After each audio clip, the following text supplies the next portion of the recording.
अगर आपके बाल रोज ही गिरते रहते हैं, आप शैम्पू यूज कर रहे हो, ऑयल यूज कर रहे हो या फिर अलग अलग तरह की होम रेमेडीज भी यूज कर रहे हो, तो सच ये है कि आप अपनी प्रॉब्लम को सोल्व नहीं कर रहे बल्कि उसे इग्नोर कर रहे हो। क्योंकि जो हेयर फॉल होता है वो अक्सर कोई डिजीज नहीं होता, ये एक ऐसा सिग्नल होता है कि जो हमें बताता है कि हमारी बॉडी के अंदर कुछ ना कुछ गलत काम हो रहा है। और अगर आपने समय रहते इस कारण को समझ लिया, असली रीजन को समझ लिया, तो हेयर फॉल को कंट्रोल करना बहुत ही आसान हो जाता है। तो आज की इस वीडियो में हम इसी टॉपिक पर बात करेंगे कि हेयर फॉल का असली रीजन क्या है, कौन कौन से ब्लड टेस्ट हमें करवाने चाहिए जिससे कि पता चल सके कि हेयर फॉल हमारी बॉडी में क्यों हो रहा है, और बिना टेस्ट किए भी हम ऐसी कौन सी गलतियां कर रहे हैं जिसकी वजह से हेयर फॉल बढ़ता जा रहा है। सबसे पहले आप क्या करो कि एक सिंपल सी बात को समझ लो। जब भी हमारे बाल झड़ते हैं तो इसका ये मतलब नहीं कि आपकी बॉडी में कोई बीमारी है, बल्कि ये एक तरह का सिम्टम है। जैसे कि हमें बुखार आता है तो इसका क्या मतलब होता है कि बॉडी में इंफेक्शन हो रहा है। ठीक वैसे ही जब हेयर फॉल होने लगता है तो इसका मतलब है हमारी बॉडी के अंदर कुछ ना कुछ इम्बैलेंस हो रहा है। अब बहुत सारे लोग क्या करते हैं कि अलग अलग तरह के शैम्पू यूज करने लगते हैं, अलग अलग तरह के ऑयल यूज करने लगते हैं। तो ये कोई भी परमानेंट सोल्यूशन नहीं है, टेम्परेरी सोल्यूशन है जो कि लॉन्ग टर्म में आपके लिए कभी भी बेनिफिशियल नहीं होंगे। तो चलिए अब सिंपल तरीके से समझते हैं कि हेयर फॉल के असली रीजन क्या होते हैं। इस वीडियो में मैं आपको 6 ऐसे रीजन बताऊंगा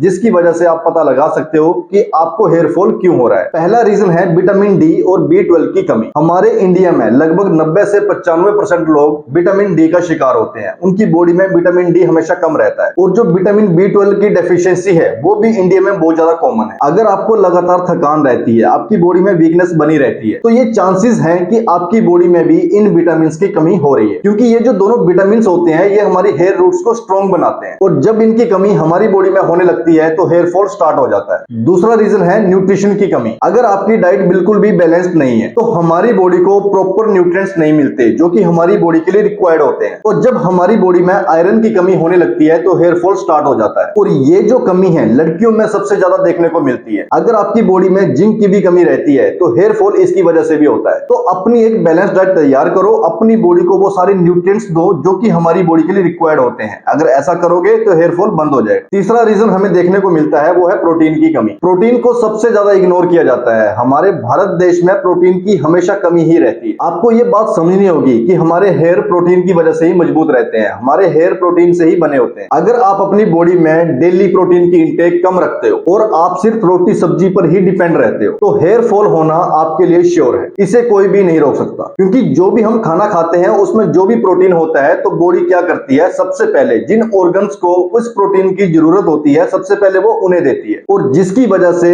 हेयर को प्रोटीन नहीं मिल पाता और वो वीक होने लगते हैं, वो टूटने लगते हैं। तो ये भी एक बहुत बड़ी कमी है जिसकी वजह से हेयर फॉल स्टार्ट हो जाता है। अगर आपने इसका सोल्यूशन कर लिया तो हेयर फॉल आपका बंद हो जाएगा। चौथा रीजन जो सबसे ज्यादा देखने को मिलता है वो है स्ट्रेस। क्योंकि जब भी हम ज्यादा स्ट्रेस लेते हैं तो इससे हमारे हार्मोन्स डिस्टर्ब हो जाते हैं, और जिसकी वजह से हेयर ग्रोथ का जो साइकिल है वो भी डिस्टर्ब हो जाता है, और जिसका हमें क्या परिणाम देखने को मिलता है, हमारे बाल गिरना शुरू हो जाते हैं, हेयर फॉल स्टार्ट हो जाता है। तो जितना कम आप स्ट्रेस लोगे आपके हेयर उतने ही मजबूत रहेंगे, आपके हार्मोन बैलेंस रहेंगे, बालों का गिरना भी बंद हो जाएगा। पांचवा रीजन जो आपको देखने को मिलता है वो है हार्मोनल चेंजेस। ये प्रॉब्लम जो है वो मेल और फीमेल दोनों में बहुत ज्यादा कॉमन है। मेन में टेस्टोस्टेरोन हार्मोन होता है, अगर वो कम हो गया तो उसकी वजह से भी बाल गिरना शुरू हो जाते हैं। और वुमेन में एस्ट्रोजन हार्मोन होता है जो कि थायराइड और पीसीओएस की वजह से बहुत जल्दी गिरने लगता है, और जिसकी वजह से हेयर फॉल स्टार्ट हो जाता है। अगर हेयर फॉल होने के साथ साथ आपको इरेगुलर पीरियड्स रहते हैं, आपका वेट गेन होने लगता है, आपके चेहरे पर मुहासे होने लगते हैं, एक्ने होने लगते हैं, तो 100% श्योर है कि ये हार्मोनल चेंजेस की वजह से ही हो रहा है। और हमारी बॉडी में हार्मोन चेंज तभी होते हैं जब हमारी बॉडी में न्यूट्रिएंट्स की कमी रहती है, हमारी बॉडी में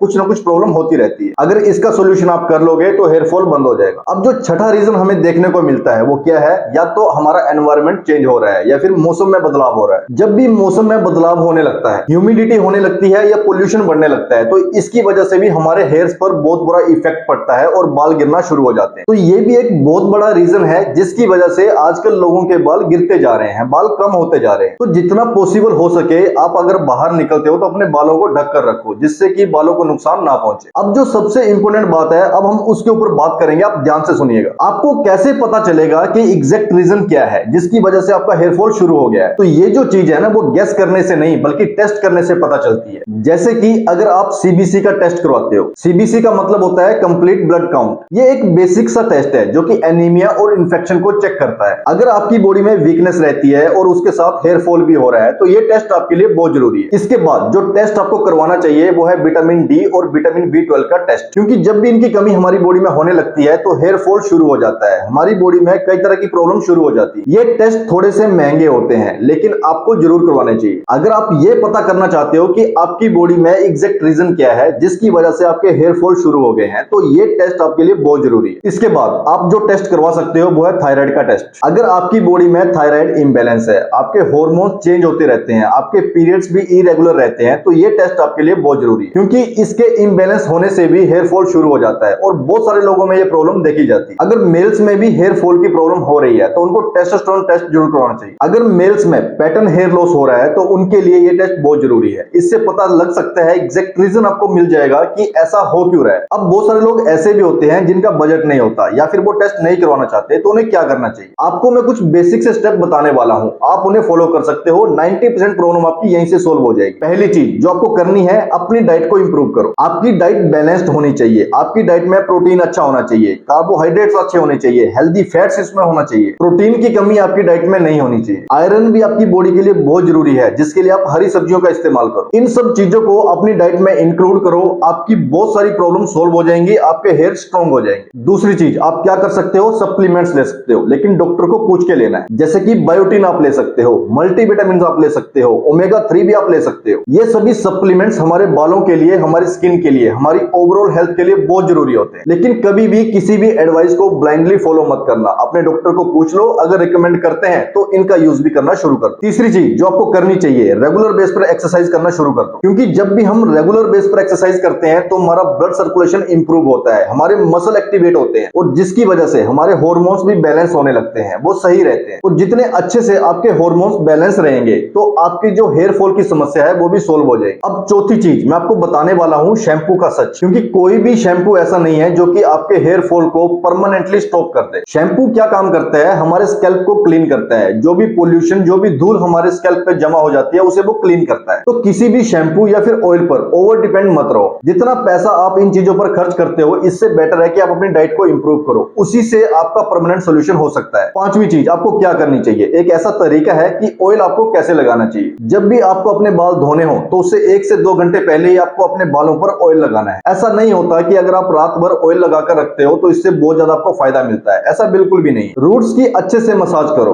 ऑयल जो है वो आपकी रूट्स में जाना चाहिए, आपके स्कैल्प में मर्ज होना चाहिए। रात भर ऑयल लगाने की जरूरत नहीं है, इससे कुछ भी नहीं होगा। इसके बाद आपको क्या ध्यान में रखना है कि जो हेयर साइकिल होती है वो भी आपको समझना बहुत जरूरी है, क्योंकि जब भी हमारे हेयर की ग्रोथ होती है वो एक साइकिल में होती है। जैसे कि अगर आप आज डाइट इंप्रूव करते हो तो आपको जो रिजल्ट दिखेगा वो इमीडिएट नहीं दिखेगा, कम से कम 1 से 2 महीने उसमें लगेंगे, क्योंकि जैसे जैसे बॉडी में न्यूट्रिएंट्स की कमी पूरी होने लगेगी, आपके हार्मोन्स बैलेंस होने लगेंगे, तो वैसे वैसे आपके हेयर स्ट्रॉन्ग होने लगेंगे, बाल बढ़ने लगेंगे, बालों की ग्रोथ अच्छी होगी। लेकिन आपको कंसिस्टेंट रहना होगा और डाइट को रेगुलरली इंप्रूव करना होगा। अब बहुत सारे लोग क्या करते हैं कि आज कुछ किया तो कल से रिजल्ट उनको चाहिए। इमीडिएट रिजल्ट तो कहीं भी नहीं मिलता और ना ही आपको किसी चीज से मिलेगा। कम से कम 1 महीना तो आपको हर चीज को यूज करना होगा, तभी आपको पता चलेगा कि कौन सी चीज आपके लिए बेनिफिशियल है। अब हम बात करते हैं कि डॉक्टर की एडवाइस आपको कब लेनी चाहिए, डॉक्टर के पास कब जाना चाहिए। अगर आपको बहुत ज्यादा हेयर फॉल हो रहा है, डेली आपके 100 से ज्यादा बाल टूट रहे हैं, तो ऐसी कंडीशन में आपको डॉक्टर के पास चले जाना चाहिए। अगर बेल्ट पैचेस हो रहे हैं तो ऐसी कंडीशन में भी आपको डॉक्टर के पास जाना चाहिए। या फिर अचानक से बहुत ज्यादा बाल आपके टूटने लग गए हैं तो इस कंडीशन में भी आप डॉक्टर को दिखाओ। ऐसी कंडीशन में आपको सेल्फ ट्रीटमेंट नहीं करना चाहिए, उससे बचना चाहिए। तो